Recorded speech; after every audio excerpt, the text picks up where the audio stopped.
Okay, there we go. All set. Hello, everybody. It's really nice to be here. I guess I will speak in English because they asked me to do it, so that's fine with me. So the idea for this talk is about how to analyze source code to look for open source intelligence. So you are more like pen testing, doing pen testing or recon, open source intelligence, hopefully you will find this talk interesting. If not, if you are not into this subject, hopefully you will find this talk as well interesting.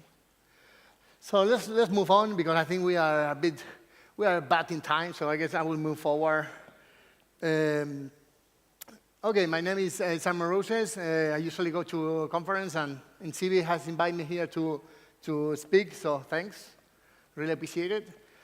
Usually I go to different conferences and talk on different subjects, and usually I went also to the US DARPA, to the Pentagon, to talk about one of our technology we developed here in Spain. So that was quite interesting, being a foreigner there. Really interesting experience. And VULNEX is a small startup here in Spain, but we usually travel quite a lot to Europe, US, and Asia doing pen testing and different type of work. So the objective for this talk will be some very basic source code analysis. And mostly what are more interesting is how to apply open source intelligence techniques into source code. Usually when we talk about open source intelligence, people go to the search engines, to the social networks. Of course, we will do that as well. But not, the idea with this is we go, before that, we go to the source code, because we can find some really interesting piece of information there. So we will cover a bit of introduction, what we're talking here, what we're looking for. Then we will talk what are we targeting in open source intelligence, OSINT, and then we will do some conclusions about this work. Keep in mind, this is a work in progress. I have not been seeing, there are some people starting to talk about this subject. Actually, I went to DEF CON, and I was talking about this, and there were some more people talking about it, but still it's quite a new field. There's not much research have been done, so if you guys want to go into this subject, there's a lot of things to be done, so that's really awesome. So yeah, this is our work in progress. I will give you some ideas, and hopefully people, if you are into this, you can work on your own. So yeah, work in progress, keep this in mind. Interaction. So this is like a framework, many of the frameworks, different frameworks for pen testing. That one is from the PTES, the Penetration Testing Execution Standard, quite common. So yeah, we have all the different phases, right? Pre-engagement, intelligence gathering, fear modeling, vulnerability analysis, exploitation, post-exploitation, and reporting. Usually as pen tester, we hate reporting, so usually we try to skip that, but we have to do that. We have to give something to the customers. But here, for example, I like to spend a lot of time in recon, in intelligence gathering, vulnerability analysis, and post-exploitation.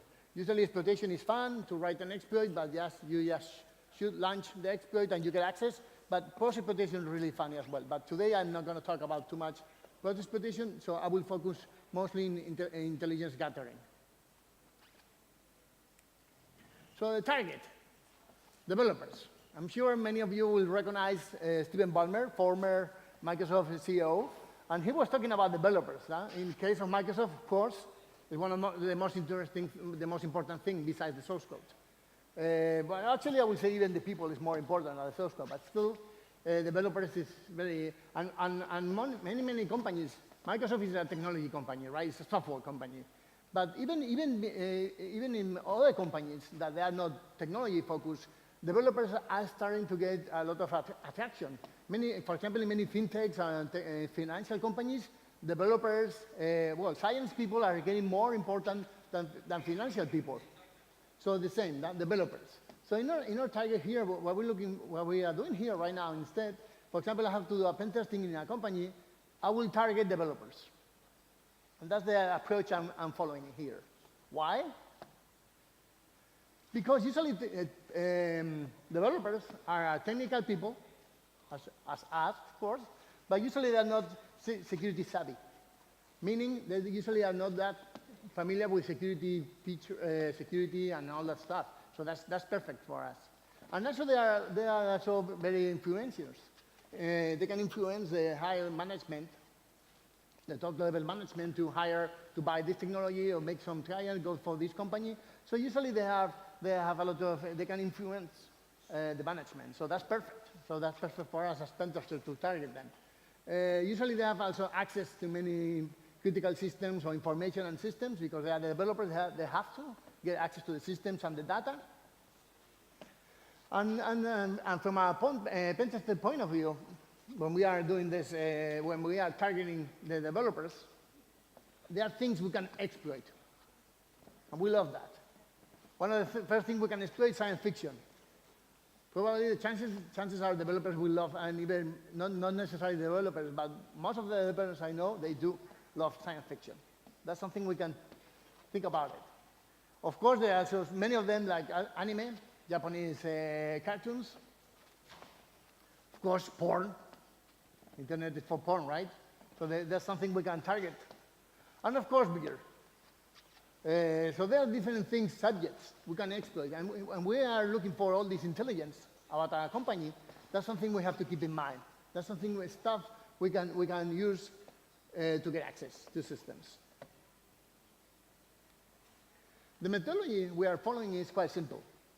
It's first, of course, this only works with companies that has public repos. If we are from the outside, we can also do this internally, but we will talk a little bit about that. But usually, this works with companies that have repo. But the good thing is more and more companies today, they embrace open source software. So many companies are putting open code repos out there. So that's good for us. We can analyze that. Many companies do that for marketing. Many of them do it for marketing purposes. Others want to share with the community. Perfect. We don't care why, but as long as they do, that's perfect. So first thing, identify the code repo. We can target an organization or we can target an individual, like a developer, for example. Then we can do different searches on the source code, looking for open source patterns. And then, of course, we have all that data, and now we can go to the social networks and do all the things we usually do.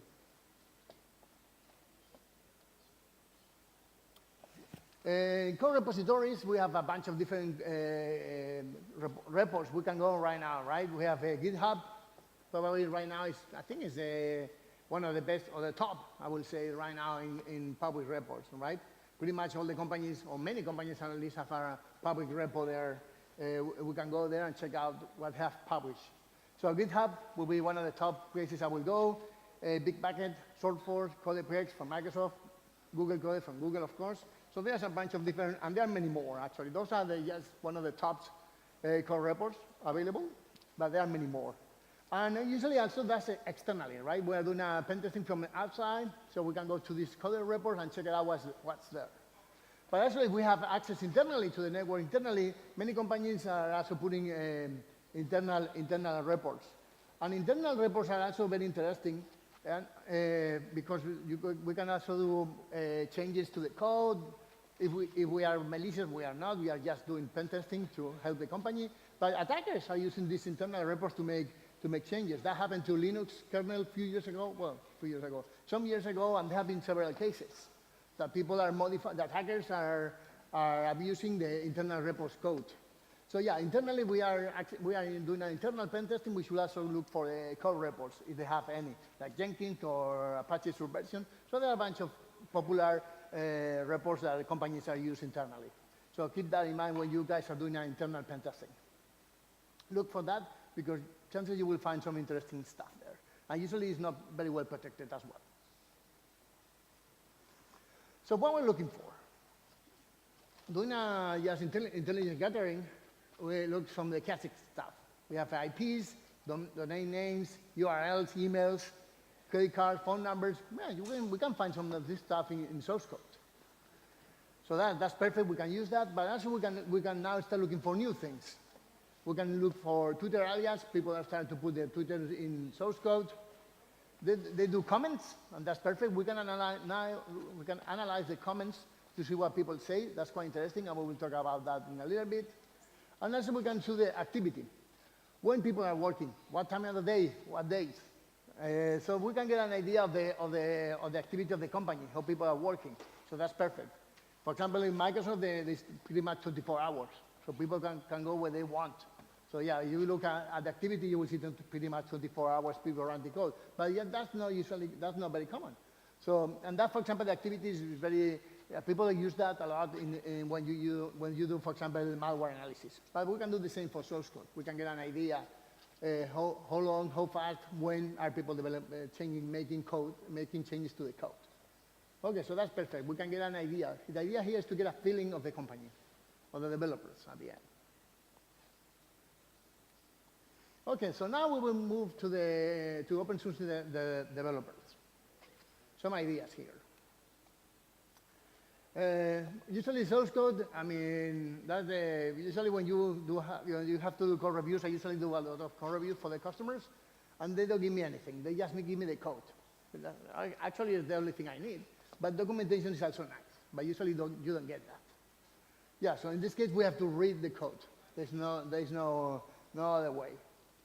So yeah, so here we have read the source look, right?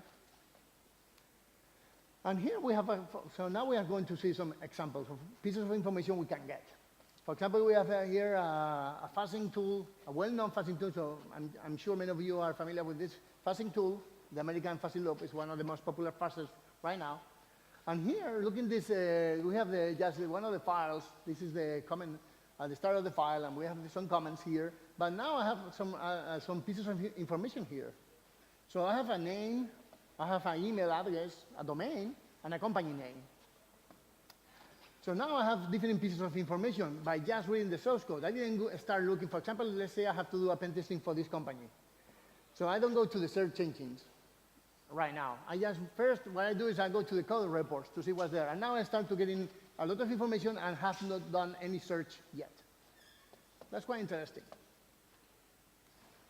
And here, the same thing. Okay, I'm looking at another well-known security tool, AIRCRACK. And now I can see when they started, who started that, the name, an email address. I should see some relationship here. Now I still see that Thomas started in 2006 till 2017, and Christopher also went to 2004, 2005. So there's also a relationship there. I can start making relationships.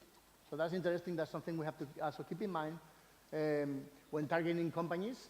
And also we see more people there, like Corey, Joshua, Simon. So we start seeing creating relationships there. So that's interesting from a point of view for pen testing. It's something we can abuse, because if, for example, I get send an email or try to send a fake email from one of these guys, chances are maybe the other guy will reply faster, or he will do some action if I ask. For example, so now I have a relationship. That's something I can try to abuse. So now know your tools, right? So now we will talk about a bunch of tools we can use. One of the tools I like was GitHub Rank. But GitHub Rank was quite nice to use, but the domain has expired, and they have not renewed the domain, so now it's in sale. We cannot use that anymore, but still it was quite nice to use. But other domain we can use is GitHub Awards, for example. There are a bunch of different domains we can use. And what these domains do is they will do searches for GitHub reports with the more popular GitHub reports. So we can start doing searches for an organization, a particular individual, and we can see some stuff there. And we can start getting information about the company or this target, whatever.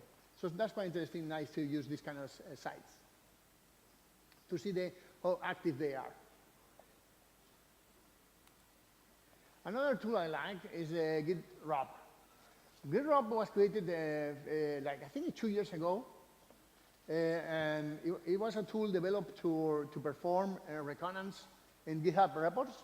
And the idea for this tool is to look for credentials and privacy sensitive information, like tokens, whatever. So it's more like a security tool in the sense like looking for misconfiguration and stuff, sensitive information that should not be there when we are releasing the code.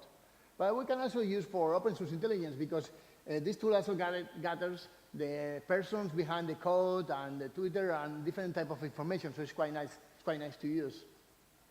This is the web tool is a way you install it in your box and just launch it. It's very easy to use. And here we have an example. And it is just a web app. For example, let me put the video there. I have it here. Go.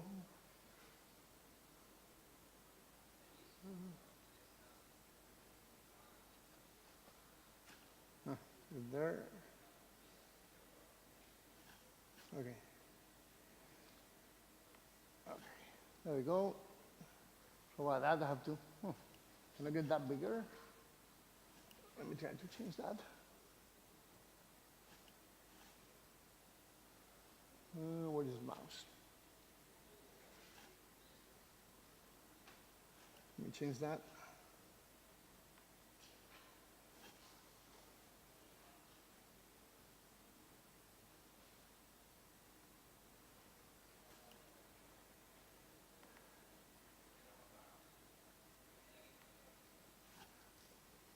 Okay, there we go. With two screens, I'm getting crazy. Okay, so now, there we go. So now the REPHub, the way it works is quite simple. There is a new assessment, the green button there up in the corner. You just go there and fill the repo you want to analyze, just launch, and just wait for results. Piece of cake. So here what we have done is we have downloaded different, we have not downloaded the code, actually, from the reports. The only thing we have downloaded is the name of the files and the people behind, I mean, the developers and that information. So here we have like the report from Metasploit, from Raspberry Pi, ID Software, the creator of the Doom game and Quake. So here, for example, we have some files. And this tool, what we'll do is we look for sensitive information, the tokens, passwords, and different types of stuff. Perfect.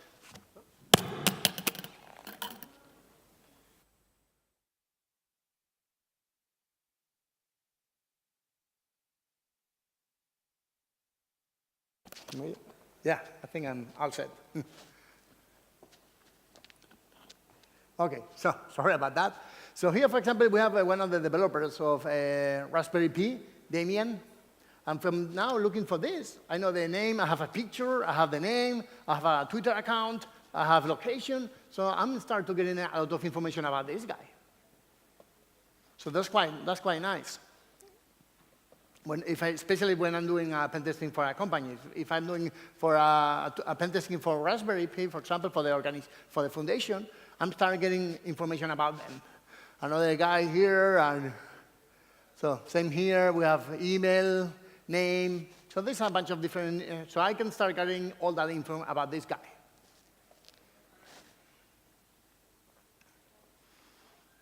So GitHub. It's a nice tool to start doing recon on GitHub repos.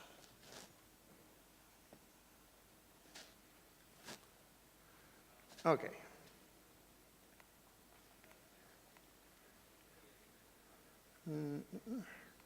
Back.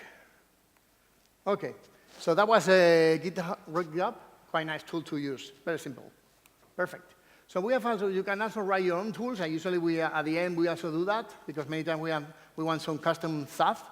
So we have different people have already write different crawlers we can use for GitHub and other. In this case, they are specific for GitHub, but if you want to look for another repo, same thing. Just do a Google search, and you will find different crawlers you can use. But yes, here are some other crawlers you can use for GitHub. Okay, now we will talk about something very funny, and hopefully parental advisory here. Whatever you see here is not my fault. It's in the source code. Keep that in mind. So what we're looking here is to analyze the angriness of the developer. We want to see if these people, this developer are angry or happy, because when people are angry, they don't care about anything. So they don't care about security in the company, so that's perfect. We can target that. Doesn't mean when they are happy they will do better security, but for sure when they are angry, they don't do anything. Okay, so now that we're looking here is for bad things in code. So here we have an example. This is the Linux kernel. about all the different versions, but people are complaining. So actually, you guys look at the chart. You can see downstairs the different words, fag, shed, cap, bastard, piss, and you can find these words in the source code. And you can see, for example, in version, what's that? 269, between 269 and 304, there was a lot of swearing there. So I don't know why. I guess there were a lot of changes in the Linux kernel, so they were complaining a lot, I guess. But that's real. So you guys go to the kernels, you can find this kind of words there.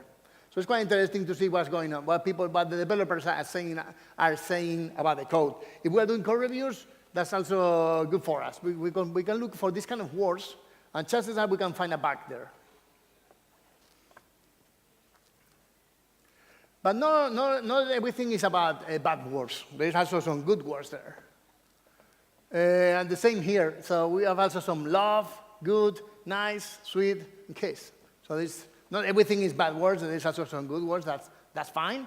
And actually, you can see also the good words. There was a lot of good words there about good before, even before the bad words in the versions. So that's quite interesting to see that. So one other thing, okay, comments. So we were looking for the comment, right? We were looking for all these bad words, good words in comments. We have to keep in mind that there's a lot of people in comments. You guys write code. You will know many times you put code in the comments or whatever. So this is a lot of data cleaning we have to do. If you are guys into data science and big data, that's a term you are familiar with. We have to clean the data. Same here. There's a lot of stuff we don't care. There's a lot of code. We don't care about that in comments. But charts, like stars and whatever. And there's also a lot of useless text. For example, license stuff. We don't care about that. It doesn't give me any data on that. So for example, in comments, let me show here. For example, let's go Quake. I have already generated all these files because if I do that, sometimes it can take some time to do it. So, okay.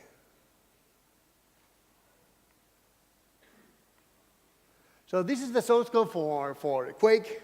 And I was looking for the bad words, and we have a tool, and we will talk about that in a little bit, that generates this file. And here we can see all the bad words there, the file. And this is the code, the source code for the Quake 3 game. Very, very popular. I mean, it's an old game now these days, but a few years ago it was very popular. So for example, funny thing is, I don't know where is that. I cannot see. Says there. OK, so one of the files there, I mean, I cannot show you because I don't want to switch to the virtual machine and everything, so I will pass, but I will let you guys do that. For example, there in the file, you guys can see the clusterfuck there. So I was looking around all this, and I went to that file to check it out. And actually, there's a buffer overflow in that function. And they're talking about, the clusterfuck are talking about that. So that's perfect. So now there's a buffer overflow I can exploit there. But that's another subject. So using this technique, we can start looking to find security bugs. OK, so let's see. Where is my mouse? I'm getting crazy here. OK, there we go.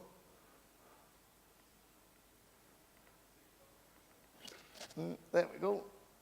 For example, more examples. There's a bunch of Doom and different things. Let's, for example, now we have with the comments.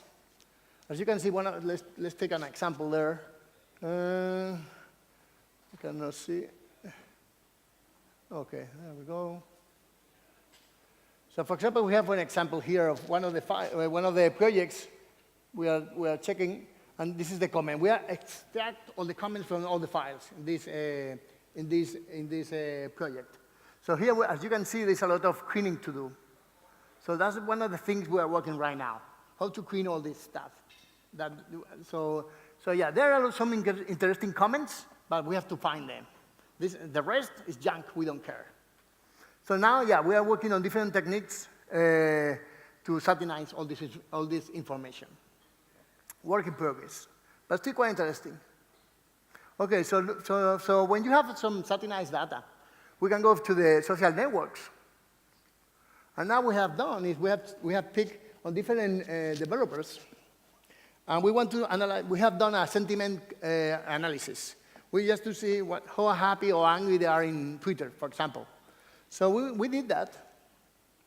Let's see. Okay, can you guys see the names? Perfect. Okay, so we have AIRCRACK, John Carmack, developer of the Doom game ID software. Then Damien Hogan is a developer for Raspberry Pi. Nmap, TensorFlow from Google, VLC. Who do you guys think is the more angry person here? From these 6, one of them is more angry than the others. Can you guys make a guess? Who's the most angry person here? No guesses? Okay, tough cow. So actually, we go to John Carmack, developer of the Doom game.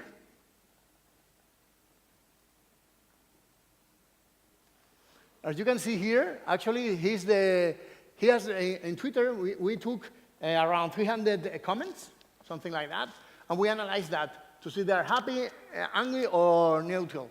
So actually, in case of Joe Carmack, he's more angry than happy, so negative is around 70, I don't see, 79, I think, 76. And in happiness, he is 53, so something like that. So actually, he's more angry than happy on Twitter. Hopefully not in real life, but in Twitter he is. And so that was quite interesting to see there. And the most happy from these guys, in all these 6, is TensorFlow. Actually, there's a lot of, I guess, I don't know, I guess these guys in Google are happy, I don't know. Actually, yeah, it's positive, I think it's 36 or something like that, negative 8. Not bad at all, so I guess they are quite happy in Google, working in Google in the TensorFlow, doing big data. So yeah, we can do a lot of different things, different analysis to get a feeling of the developers. Okay. So, TINTORERA. TINTORERA is one of the tools I've been working. This is more like a pet project on the side. And it's source code intelligence. What TINTORERA does, it compiles inside GCC compiler. So it's a static analysis tool you can use when you are compiling projects. And what it do is take the source code as you compile and takes a lot of intelligence from the source code. And we can do a lot of interesting stuff with this. And now we are building all this open source intelligence I'm talking here into this tool. But we are doing much more with this tool looking for security bugs to analyze code. So an example of TINTORERA.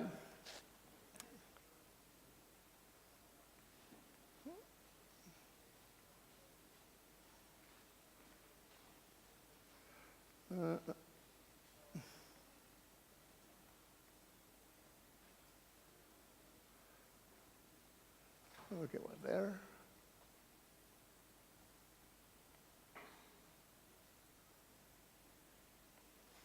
So TINTORERA is a tool that works inside GCC, static analysis that builds when you are building a code. So what it does is, for example, NGIX. We have taken the source code of NGIX web server and get an idea. Right now, we are not looking about vulnerabilities. We can do that, but what we're looking for is to understand the source code as soon as possible without reading it. So now we have generated this document from all the NGIX source code.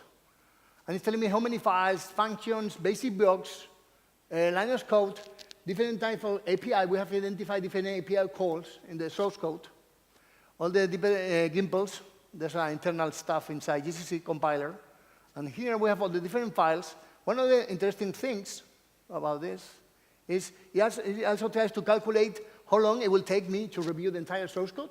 For the NGIX server, this is the last version, it will take pretty much more than 2 weeks, full time, to review the entire source code of NGIX server. But hopefully this tool can help me to narrow that. So, So this is the entire source code there. We have all the functions on the different names, the complexity of the function, higher complexity, perfect. Usually chances are there, hopefully I can find some security back there. So I'm looking for that, and the complexity in the green, yellow. I'm looking for red. When I see red, here, red, I can go, let's see, first to the file name. I can see how many functions in this name, the call graph, relationship between the functions. And now, for example, I can go to this function. Is that one. OK, so we have the function there, some metrics, the return values, parameters of the function. So I'm looking. So now I'm trying to understand the code without reading the code, more or less. We have the entire function code here. We have the basic blocks of the source code. If you're doing reverse engineering, something like this should be quite familiar. Same stuff. And here, so we have also the green pill. We can see the basic blocks in code. So that gives us a lot of things. So now TINTORERA is available in GitHub, in our repo, and you can download it and use it. Right now, it only works with GCC. That's something we have to change, but it will take some time. OK, moving forward.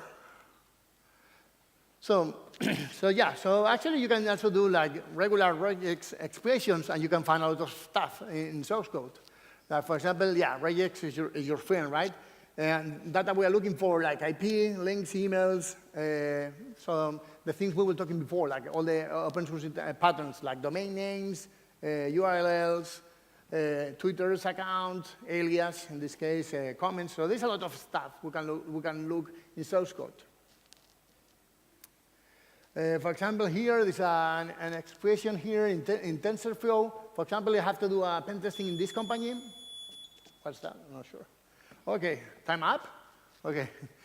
So for example, just using regular expressions, I can look for stuff in source code. For example, here we have downloaded the entire TensorFlow code, and we're looking for emails. For example, let's say I have to do pen testing for this company. Instead of doing Google searches and all that stuff, as usually we do, I can go to the source repo and do this several regular expression there and get a lot of info. For example, here I did a regex looking for email address, and now I have a bunch of email addresses. Now I can create a list of different email accounts. I can get an idea of the usernames, policy, or whatever I want to do with these email accounts, right? But now I have a really nice list. And companies start putting a lot of information into the source code, because nobody thinks that source code can be dangerous.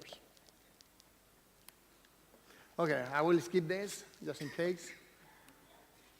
So now, for example, looking all this source code, I can get a lot of information depending on how active this company is in terms of the source code. But sometimes you can get a lot of information there. And now, for example, I have my list with my email account, with my domains, IPs, whatever. Tokens, sometimes you find credentials, tokens, and interesting stuff there you cannot really use. Now I have all that data, and now I can switch to all the different tools I've been already using, like Maltego, REPOSITORIES, data exploit, or also write my own custom scripts. For example, I was talking in DEF CON with the data exploit guys, and they are telling me they're also looking into ways how to implement the things I've been talking about. They want to do something similar, but they're still working what to do, so it's hard. I'm doing the same thing, right? We're still figuring out ways how we can implement these techniques into how to automatize all this stuff. So yeah. So some of the conclusions here. Now I hear a lot that data is the new oil. Perfect. So I will say that if data is the new oil, source code for sure is the new gold. Because we can find a lot of information there. For example, we can find open source intelligence information we can use, like emails, the different stuff we have just seen. We can also find sensitive information there. Sometimes you can find credentials, tokens, all other stuff. We can extract all the comments and do some kind of sentiment behavior analysis there. And also we can also find vulnerabilities. I was looking for all these when I was looking all these reports, I have found already vulnerabilities I was not looking for. I was looking for the bad words, I was looking for comments, and that way I was able to find different type of vulnerabilities. So that's nice. And of course, code reports are usually usually less monitored. A lot of companies now, or, well, I will not say a lot, but some companies usually now they're doing monitors. Oh, this is falling. Okay, so they are doing more monitors of the social networks and all that stuff. So when we're doing a pen testing, we don't want to get caught. So for example, now code reports allow us to get a lot of information about usually a target without going usually the traditional ways in social networks or stuff like that. And for sure, code reports are usually not that monitored. So we can take advantage about that. Okay, so next steps. So I was mentioned before that this is a work in progress, so there's a lot of things to be done. Yeah, we have to improve the tools a lot. We have to automatize this as much as we can. We have to do better comment analysis and classification of the comments, applying some natural language techniques into the comment analysis, for sure. And then we have to also integrate to DataSploit or RECON-NG, very popular tool for reconnaissance. So yeah, so there's a lot of things to be done here. If you guys are interested in this field, go for it. And I think I haven't pretty much covered all my bases right now. Do you guys have any questions?